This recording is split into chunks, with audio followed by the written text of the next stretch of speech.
आणि याला सुख मिळायचं कधी, सुधारायचं म्हणजे काय, याला सुखी कधी व्हायचा. माझ्या गावामध्ये मला माझ्या गावच्या लोकांनं सलग 5 वेळेस निवडून दिलं. 25 वर्ष मला काम करायची संधी मिळाली. त्या 25 वर्षात चौधरी साहेब 10 वर्ष माझ्याबरोबर होते. म्हणजे माझं गाव चांगलं होण्यामध्ये साहेबाचा 10 वर्षाचा वाटा आहे, सिंहाचा वाटा आहे. हे एक आणि यांच्या अगोदरचे एक पाटील होते, तो वारला, तो खानदेशचा पाटील BM, चांगला पोरगा होता. आणि ग्रामसेवक चांगला असल्याशिवाय बी गाव काही सुधरत नाही. ग्रामसेवक चांगलाच राहतो, पण गावातले लोक त्याला चांगलं राहून देत नाही. त्या 25 वर्षात मला 2 गोष्टी लक्षात आल्या. दुधाडच्या नागरिका हो, नीट लक्षात घ्या. काय लक्षात आलं, एक, देश कर्जबाजारी हो राहिला आणि माणसाचं आयुष्य कमी हो राहिलं. भारत स्वतंत्र झाला तेव्हा दिवशी आपल्यावर जेवढं कर्ज होतं त्याच्या 100 पट कर्ज आज देशावर आहे. मग देशावर आहे म्हणजे तुमच्यावर आमच्यावर आहे. आणि आयुष्य 50-60 वर्षापूर्वी आपले आजे पंजे किती वर्ष जगत होते, 100. आणि आता आपण 60-65. मग 40 कोणा चोरले, 40 कशानं कमी झाले. आणि 50 वर्षात जर 40 कमी झाले, 60 उरलं, आणि पुढच्या 50 वर्षात 60तलं 40 गेलं, तर खाली किती राहीन, 20 राहीन. आणि आपल्या पंतप्रधानाचं स्वप्न काय माहिती आहे का, पोरीचं लग्न 21व्या वर्षी करा. आता 20त मेल्यावर 21त कसं काय लग्न करा. त्यांचं बरोबर आहे, त्यांनी माणसाचं वय 100 धरलं म्हणून 21व्या वर्षी लग्न म्हणते. पण माणसं जगू राहिले का, आणि का मरू राहिले, आणि कर्ज का वाढू राहिलं, आणि याच्यावर काय करायला पाहिजे. माझ्या काही गोष्टी लक्षात आल्या, तुम्हाला सांगतो. तुमच्या काही लक्षात आलं तर करा. सगळं मलाच कळलं असं बी नाही. मी काय 7वी शिकलेला माणूस आहे, माझं काही शिक्षण नाही. मी काय कोण्या पक्षाचा कार्यकर्ता नाही. घरी काही शेती नाही, बाडी नाही, दुकान नाही, धंदा नाही, काय. बरं झालं मला देवानं दिलं नाही. काय देवाचे आणखीन एक उपकार आहे, मला पोरगं बी नाही. देवाचे आणखीन एक उपकार आहे, मला 5 पोरी आहे. 5 पोरी आहे म्हणलं ना, तर पोरं माझ्याकडे पाहते.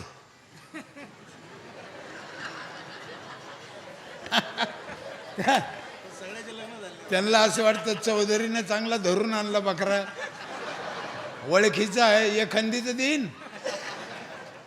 पण माझ्या 5ही पोरीचे लग्न झाले. मला पंतू झाले, पंतू. नातू तर लय लांब, पंतू झाले. त्याच्यामुळं तुम्ही तुमचं पाहून घ्या, माझा काय विचार. हा, नातीला पोरं झाले माझ्या, माझा काही विषय राहिला नाही. घरात 2घच आहे आता, बुड्ढा बुड्ढी. एक पोरगी शेजारी आहे घराच्या, ती म्हातारीला पाहती. मी 4-4, 8-8 दिवस घरी जाणं होत नाही, कधी कधी 10-10, 12-12 दिवस देशभर फिरतो, इतर राज्यात जातो, काय घरी भागून जातं. बायको सकाळी रात्री एखाद्या वेळेस फोन करून माहिती घेते, कुठं आहे काय आहे. सकाळी जर तिनं फोन केला, ती विचारती चहा ब्या घेतली का. आपण जर म्हणलं हो आत्ता चहा पाणी झाली, सरपंचानं सगळं केलं, मग ती कपाळाला ठपका मारून घेते, हाय हाय हाय आपलं माणूस हाय, असं तिला खात्री होती. आता तिला असं तर विचारता येत नाही तू हाय का कुचकला.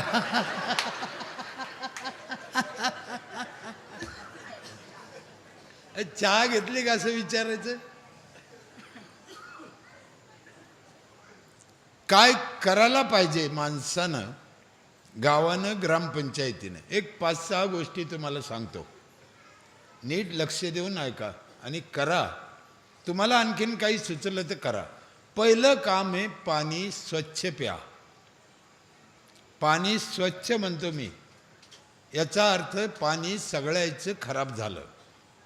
तुमचं आमचं सगळ्याचं खराब झालं, कोणी त्याच्यावर डोकं लावायची गरज नाही. त्याचे अनेक कारणं आहे. ड्रेनेज त्याच्यात सोडलं, नाल्याचं पाणी सोडलं, कंपनीचं पाणी सोडलं, पिकावर खतं औषधं मारले, वाहून गेलं, म्हातारं मेलं, त्याचं राग बी त्याच्यात नेऊन टाकलं. इकडं कुठे टाकते? पाण्यातच टाकते ना, आहे का नाही? एखादा माणूस जर मेला ना तर एवढी एवढी राग घेतली पाहिजे. 1 ग्राम 1 ग्राम समजतं ना, 1 तोळा नाही, 1 तोळा नाही, 1 ग्राम. आणि गिलासभर पाण्यात टाकली पाहिजे आणि त्या बाईला प्यायला दिली पाहिजे. पी बाई, तो आहे नवऱ्याचंही पेन का? हा, मग तिच्या नवऱ्याचं 1 ग्राम पित नाही, लोकांच्या पाण्यात पोतभर टाकते हरामखोर. कसं काय टाकते? मग हे पाण्यात टाकायचं कोणातरी सांगितलं. मला राग काऊन येतो नीट लक्षात घ्या. हे समाजाला माहीत नव्हतं. समाजाला कुठं माहीत होतं त्या राखेचं काय करायचं? हे कोणातरी सांगितलं की बाबा उठ आणि जा आणि पाण्यात टाकून दे, आणि मग समाज टाकायला लागला. मग याच्यात समाजाची कुठे चुकी? माझी आई वारली 5 वर्ष झालं, मी नाही नेलं पाण्यात. 100 वर्षाची होती म्हातारी. 5 खड्डे केले, 5 खड्ड्यात थोडी राख टाकली, त्याच्यात 5 झाडं लावले, पाणी घातलं, आईची आठवण राहिली, 5 झाडं शिलगले, पाणी खराब व्हायचं वाचलं, आणि नेऊन टाकायचे 500 रुपये वाचले. किती सोपं आहे. माझे हात जोडून विनंती आहे तुम्हाला, पाण्यात टाकू नका. कशाला टाकता पाण्यात? गाव सुधारलं, गाव विकास झाला, गाव जिल्ह्यात येतंय, गाव विभागात येतंय, गाव महाराष्ट्रात येतंय, पण एका बाजूने विकास होऊन चालणार नाही. सगळ्या बाजूने केला पाहिजे. म्हणून ते पाणी खराब झालं, ते पाणी आपल्या पोटात रोज 4 लिटर जातं. तुम्ही कोणत्याही डॉक्टरला विचारा, सगळ्यात जास्त माणूस आजारी कशानं पडतो? पाण्यानं. तुम्हाला खोटं वाटेल, मी तुमच्या इथं आल्यापासून पाणी पिलो नाही.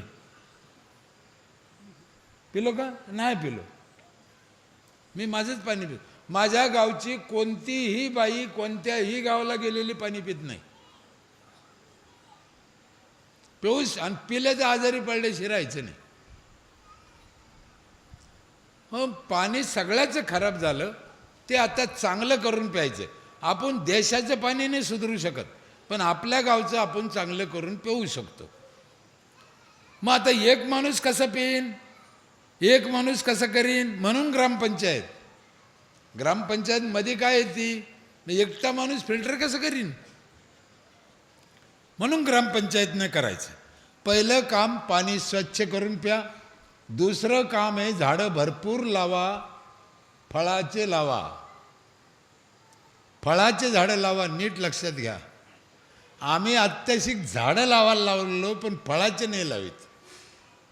मला तुमच्या इथं आलो म्हणून मी इथं बोलतो, काही गोष्टी तुम्हाला रागीन, पण मी तुमचं नाही बोलत, मी ऑल महाराष्ट्राचं जगाचं बोलतो.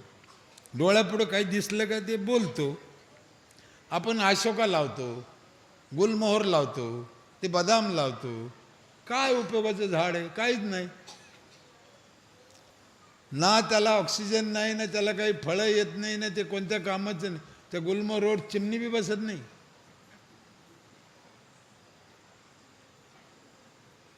म्हणून झाडं फळाचे लावा. आपल्या देशात जे देशी झाडं आहे ते लावा, फळाचे लावा. वड लावा, पिंपळ लावा, लिंब लावा, सीताफळ लावा, पेरूळ लावा, आंबा लावा, चीज लावा, नारळ लावा. दुहेरी फायदा आहे ना. आता तुमच्या इथे या कोपऱ्यातून त्या कोपऱ्यापर्यंत 150 अशोकाची झाडं आहे. 150 मग लावले, जगवले, चांगली गोष्ट आहे ना, काय दुमत नाही. पण समजा आता तुम्ही ही 150 सीताफळ असते किंवा 150 पेरूची झाडं असते तर काय झालं असतं?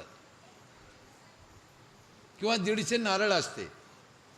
150 नारळ असते तर त्याला 1500 नारळ लागले असते.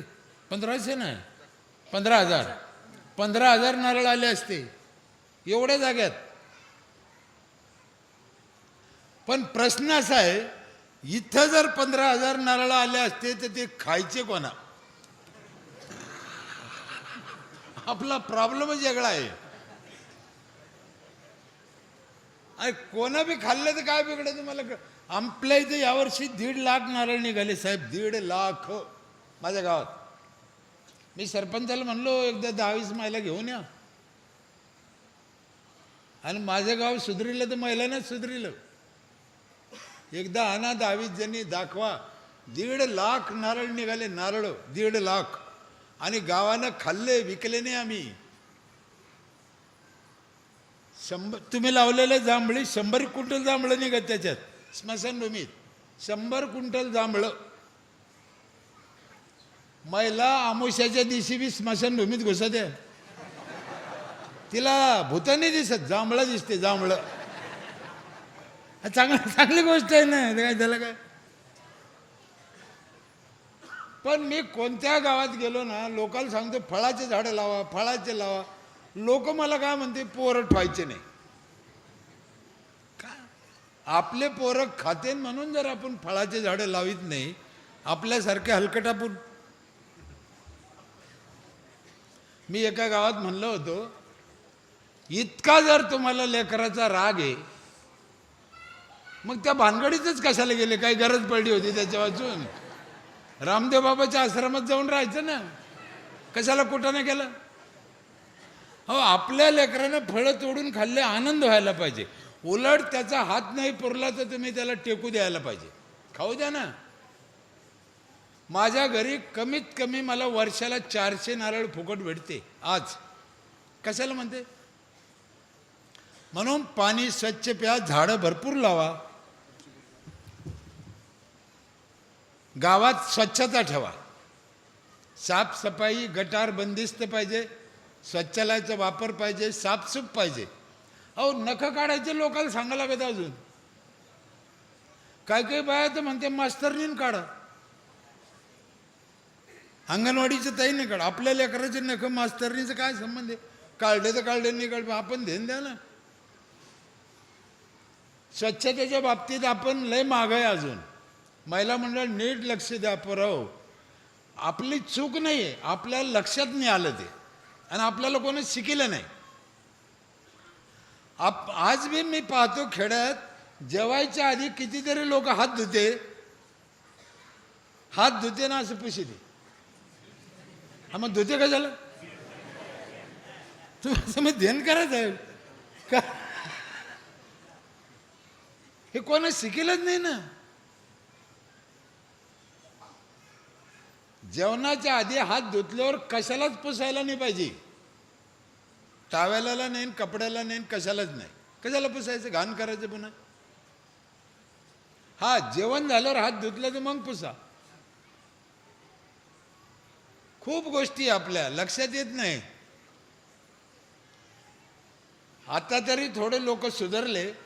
पहिले खेड्यामध्ये काय करायचे, 2-4 माणसं घरी आले ना, एका गिलासात पाणी द्यायचे प्यायला. गिलास एक, ती बाई तांब्यानं किंवा जगानं टाकायचे, तो पोरगा पाणी, एकाला एकच गिलासानं द्यायचे. आता ते काय करायचे, याचं पेनं झालं की ते गिलासात पाणी टाकायचं, हिसळायचं आणि फेकून द्यायचं आणि दुसऱ्याला द्यायचं. गिलास आतून धुतला का बाहेरून? हां, आणि ऊस टाकून निघून झाला. नाही कळलं आपल्याला. हे शिकायचं आहे. तुम्ही अभियानात आता विभागातल्या जातान, राज्यातल्या जातान, येणारे लोक तपासणीवाले बारकाईने तपास येते. गाव बाई पदर कशी घेते, माणूस कपडे कसा घालतो, स्वच्छ आहे का, नख काढते का, चपला कुठं ठुते, पोरं कसे, सगळं पाहते. संत गाडगे बाबा राज्याची तपासणी मी 2दा केली. तुम्हाला बी हे. आणि त्याच्यात म्हणजे साहेब तपासायला यायचे म्हणून नाही करायचं. आपल्या गावच्या हमेशा पुढच्या पिढीच्या कल्याणासाठी या गोष्टी करायच्या. आपल्या दारी नालीतलं पाणी जर तुंबलं तर 3 किलोमीटरहून मलेरियाचा डॉक्टर तो मच्छर येतो. 3 किलोमीटरहून. त्याला तिथं कळतं घाण कुठं आहे. डेंग्यूचा 3 किलोमीटरहून म्हणजे शेंद्रावून इथे येईन. त्याला तिथं कळतं घाण कुठं आहे. आणि तुमच्या दारी येईन, घाण खाईन आणि निघून जाईन का?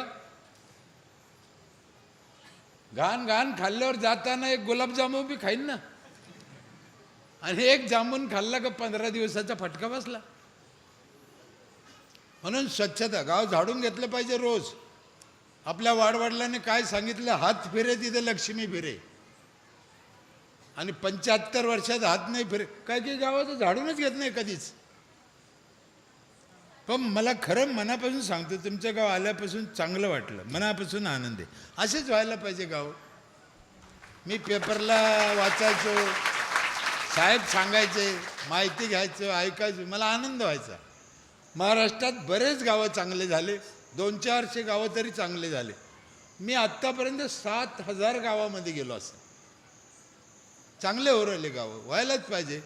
आणि गावं चांगले झाल्याशिवाय भारत महासत्ता व्हायचं नाही, हे सत्य आहे. म्हणून महात्मा गांधी म्हणायचे खेड्याकडे चला.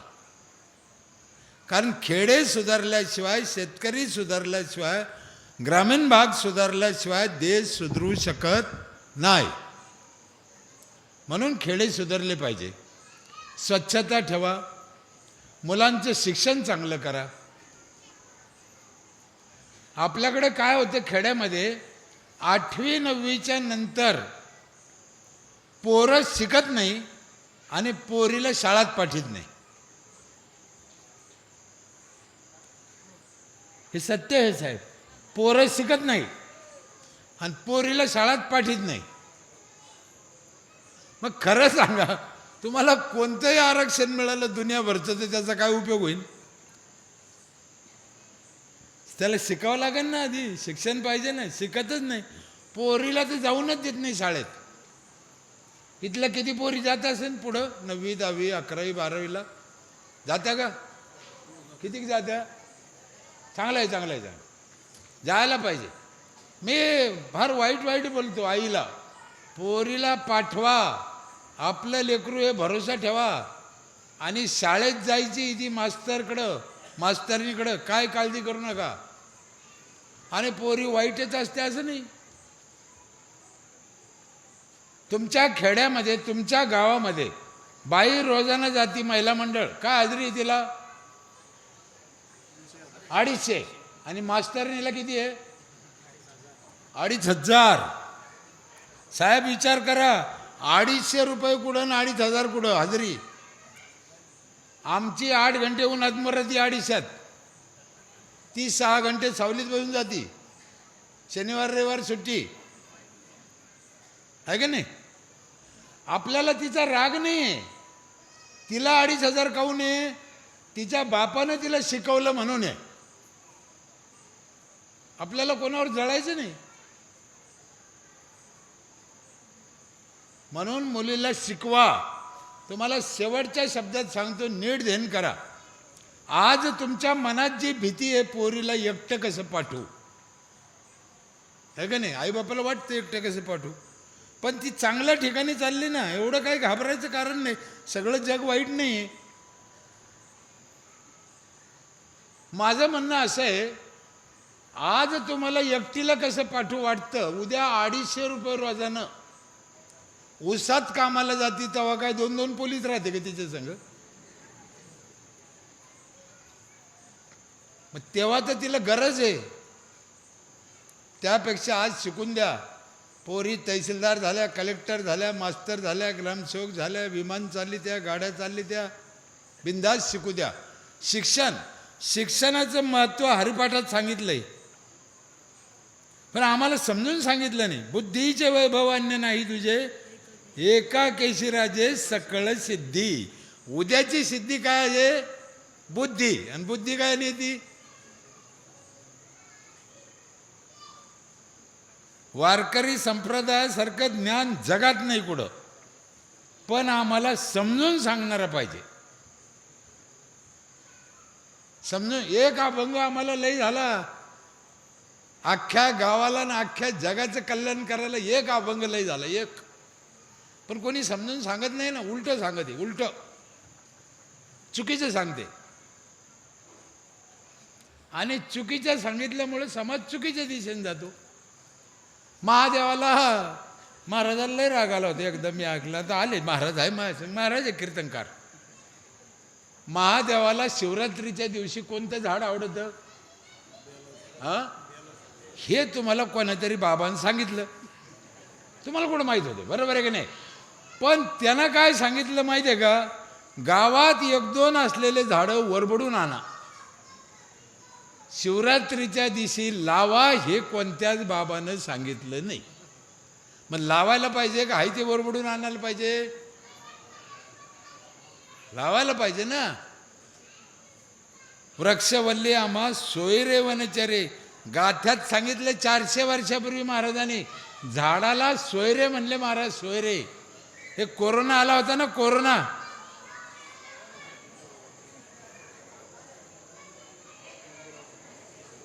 कोरोनामध्ये आजार काहीच नव्हता, ऑक्सिजन कमी पडत होता, माणूस मरत होता. कोरोनानं कोणी बहिरं झालं का? आंधळं झालं का? हात गेले का? पाय गेले का? केस गेले का? काही झालं नाही. जिथं ऑक्सिजन कमी पडला तिथं माणूस उखळला. माणसाला किती ऑक्सिजन लागतो? एका माणसाला 28 किलो रोज लागतो. पोराव, शाळेत जाणाऱ्या पोराव, एका माणसाला रोज किती? 28 किलो.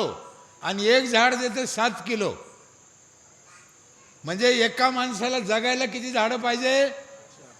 4. माणूस एवढा हरामी झाला, स्वतःसाठी 4 झाडं तर लावले नाहीच, पण जाताना 4 क्विंटल घेऊन गेला. त्याला जाळलं नाही पाहिजे, लाकडात वड्यात फेकला पाहिजे. कधी उभ्या आयुष्यात झाड लावलं नाही, त्याला जाळायचं कसं काय? झाडं लावा, भरपूर लावा, फळाचे लावा, मुलांना शिकवा. अजून एक महिला मंडळ तुम्हाला हात जोडून विनंती आहे, शक्यतो बाहेरचं खायचं नाही, गावातलं घरचं खायचं. हे मसाले फसाले ते बिलकुल आणायचे नाही. म्हणजे शक्यतो कोणतीच गोष्ट आणायची नाही बाहेरून. जी नाही मिळत, लई नाईलाज झाला, तीच गोष्ट बाहेरून आणायची खायची. नाही तर मसाल्यामध्ये गाढवाची लीद घालून येऊ राहिली आता, गाढवाची लीद खायची तर खा.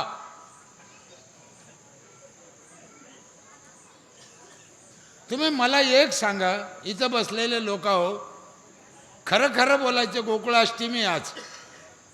खोटं बोलले तर तुम्हाला 7 जन्माचं पाप लागत.